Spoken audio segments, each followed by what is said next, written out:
Take to the stars, kick some robot behind, and survive to do it all again. Jump Space is an incredible solo or co-op game, but like many titles these days, the core systems and finer details need a bit of a breakdown. My name is Kodiak, this is Legacy Gaming, this is our ultimate beginner's guide for Keepsake Games' new mission-based co-op experience, Jump Space. Before we start dissecting the game's systems, I want to quickly look at Jump Space from a 30,000-foot perspective for players that might not know much about this game. Jump Space is a mission-based PvE roguelike where you crew your choice of several unique spaceships, solo or up to 4-player parties. Teamwork is essential as you transition seamlessly from crewing both inside and outside your ship to on-foot exploration of derelict vessels as you secure facilities and engage in first-person combat against a growing robot menace. Everything that you do is in pursuit of temporary loot, but permanent upgrades so you can push further into the Galactic Center on your next run. While the game is built around teamwork, solo players still have options, outside of simply playing with strangers.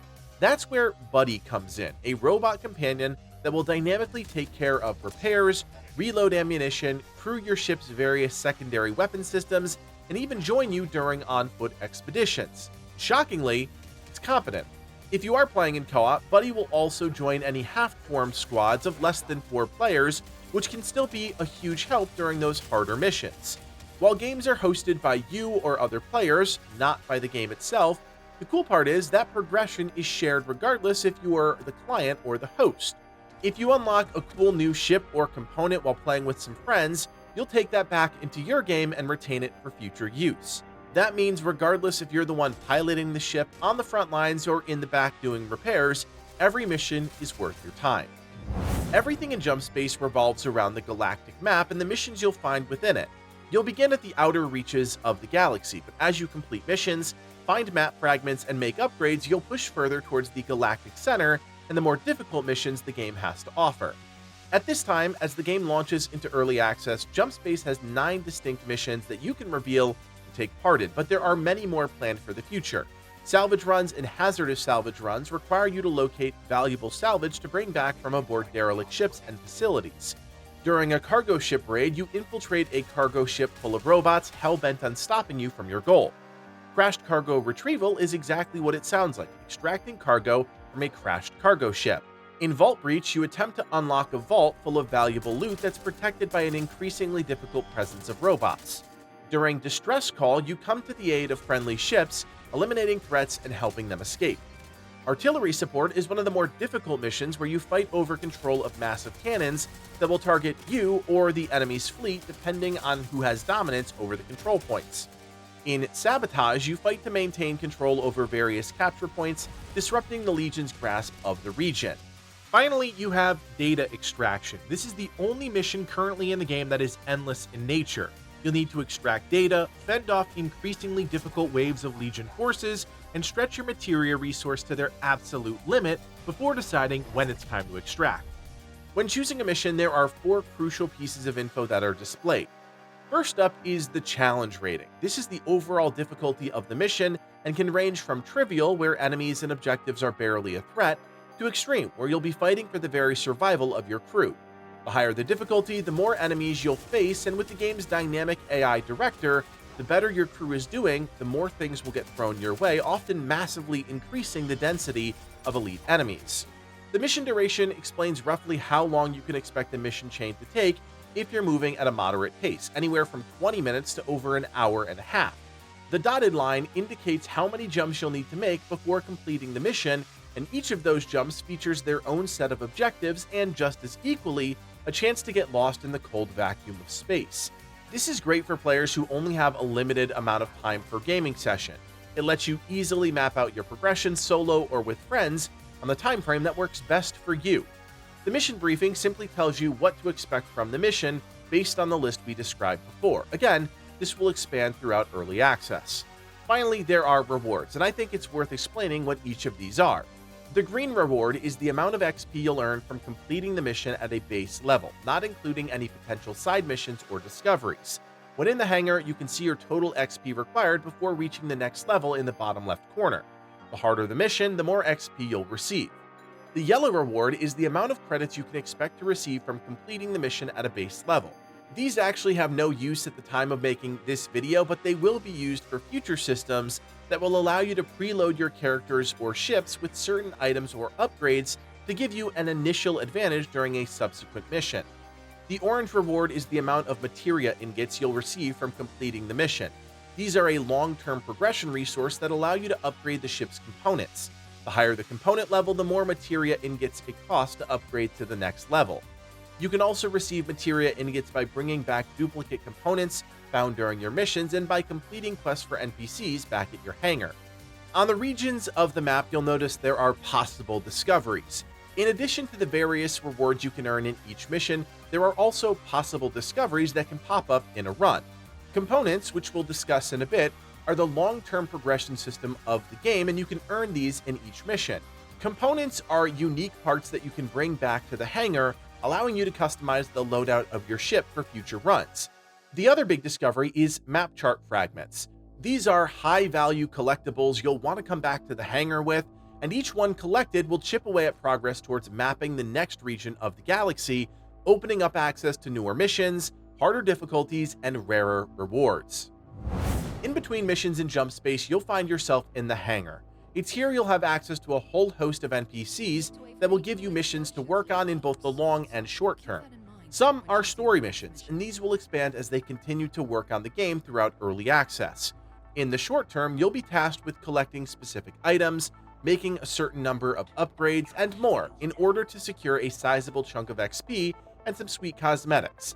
At any time, you can head over to Bazi, the Quartermaster, to change up the visual style of your spacesuit, fully customizing your color palette or altering the voice of your character.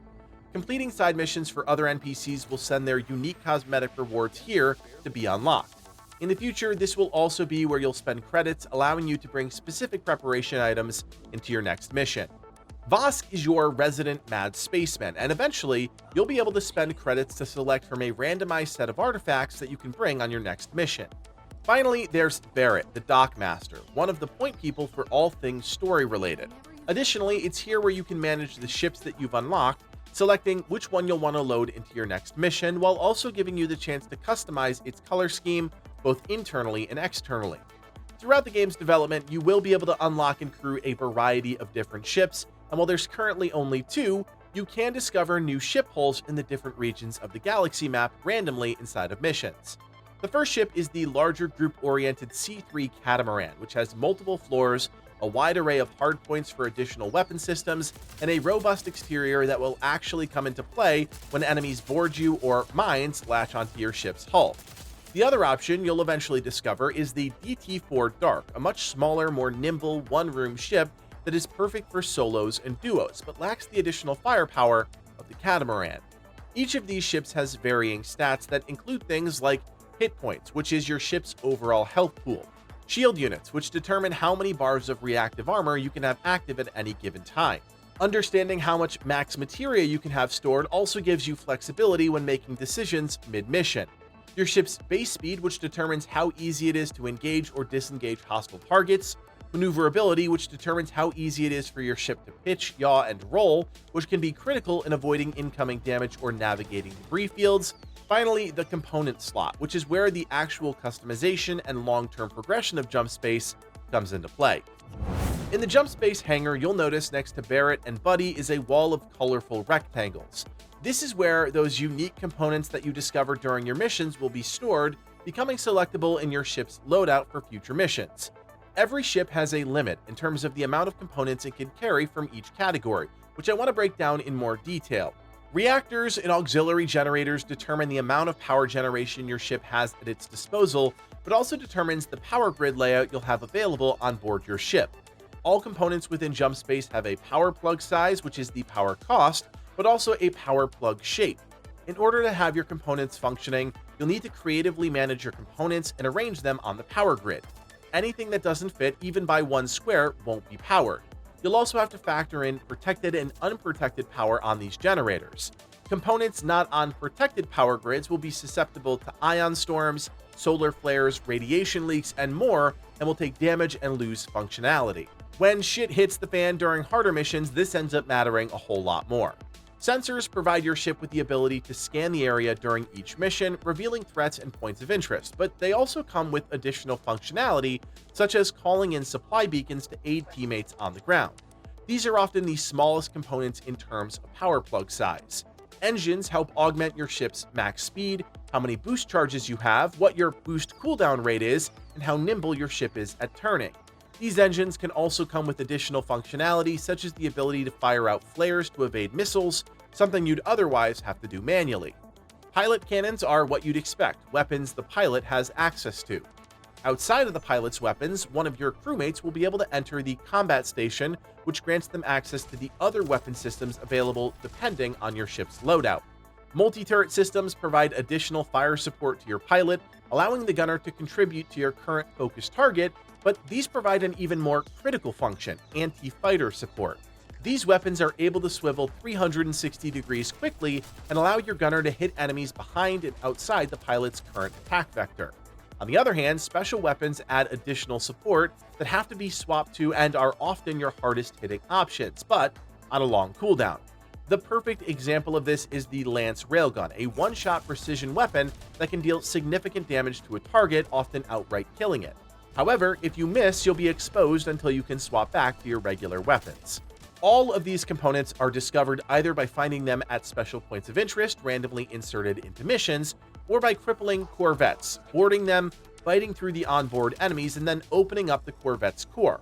Inside will be a high-value component, one you've either discovered already or something entirely new.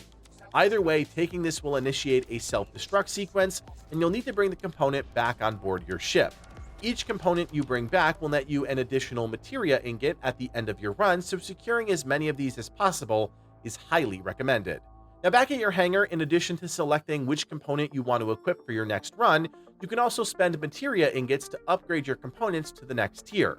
This will boost their stats significantly each time, but just be aware, this often comes with increasing their power cost and altering their power plug shape.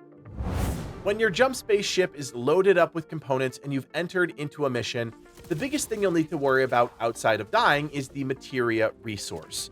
These are little canisters you'll pick up naturally during missions, or a mass of blue particles floating in space after killing enemies with your ship. You should always aim to fully explore an area, attempting to grab every cloud of materia you can. Understanding what it's for and how to make use of it is vital for you and your crew's success as you push further into the Galactic Center, and while it might seem trivial early on, as you push into the higher mission difficulties, you will need every last drop. Almost every item in the game has a materia value and a salvage value. The salvage value is how many credits you'll receive for that item by successfully completing your mission and returning to the hangar with it in your cargo bay. The materia value is how much materia this will break down into by tossing it into the disassembler. As with most games, it's important to pick up everything you come across. You never know when you'll need that extra rocket launcher, stim pack, or repair kit, and if you don't need them for their inherent functionality and end up running low on your materia reserves, it's better to have these items available to deconstruct in a pinch. The reason materia is so important is because it allows all the other in-mission systems to function. You'll need it to revive teammates who go down in combat, repair parts on your ship that have sustained damage, and use the assembler to craft items you need on demand. That last one is the most important to figure out. In Jump Space, the only item in the game that has infinite ammo and can't be lost is your starting multi-tool. You'll bring this everywhere, and it's often your last resort during combat. Everything else in the game can run out of ammo and sustain damage, which is why you need a way to replenish those items. The assembler is your best friend in this regard, and you'll need to be critically aware of how much materia you have on hand at all times.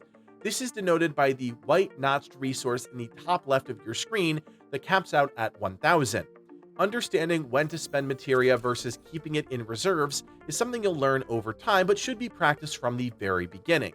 At your assembler, you'll have a whole host of items you can craft. Some you'll frequently use, while others will be more niche in nature. In the weapons category, you'll have access to crafting an early weapon or heavy weapon, giving your group a slight edge in initial missions if you're entering into a run with nothing but a multi-tool. In the items category, you'll be able to craft consumables such as a healing stem. The utility category is where you'll likely spend the most resources, which allows you to craft items critical to keeping your ship alive. Every ship comes standard with a fire extinguisher, allowing you to put out any fires that break out, but if you're running with groups of 3 or 4 players, a second one may be necessary. Ship shield units are a 4-pack of reactive armor that must physically be placed on the reactive armor slots on the exterior of your ship. These appear as blue bars above your ship's green health bar in the top left corner and are the only way to replenish them. Ship repair kits are items that you take to your ship's core to replenish 1 bar of health per kit. Crafting a single repair kit versus a 3-pack is more expensive in the long run, so it's often best to rely on what you find during your missions and craft based on the situation that arises. The final category is ammo, and this is where you'll craft ammo for your ship or ammo containers for your weapons. You'll always want to have enough materia on hand to be able to craft some ammo, and if you have Buddy with you, he will naturally consume materia to replenish a single unit of ammo once you've reached a single magazine left in your ship's weapon system. This is important to note because oftentimes the bigger packs of items like ammo will cost less than crafting 1 instance of them, so if you don't want to burn through your materia fast, consider crafting these items before you need them. The final jump space system I want to talk about are artifacts, which you'll eventually be able to purchase from Vosk. During your missions, you'll come across these weird little items. These are this game's passive upgrades that you'll collect, but eventually get wiped out at the end of a mission, a la a roguelike. Each ship has a limited number of artifact slots, with the 2 currently available ships both having 5 max slots. As you acquire relics, you'll need to make the critical decision of either installing them on your ship, which prevents you from removing it but activates the passive effect, or feeding it to an already installed relic, consuming it, and upgrading the installed relic to the next level. There are relics that allow you to heal in proximity to teammates, amplify your ship's damage when taking damage, and a whole lot more that significantly increase your crew's chance of survival during more difficult missions. Bottom line, it's always worth it to pick up artifacts when you get the chance because the buffs can be game-changing. I also want to point out that if you don't install or feed an artifact, when you make that next jump, they'll vanish, so don't forget to use them or you'll lose them. So there you have it, everything you need to know to dive into jump space for the first time. As always, if you appreciate the work that goes into making videos like this, do me a favor, drop us a like and consider subscribing. We're having a great time with Jump Space and are excited to follow its development throughout early access. My name is Kodiak, and from everyone here at Legacy Gaming, thanks for watching and play on.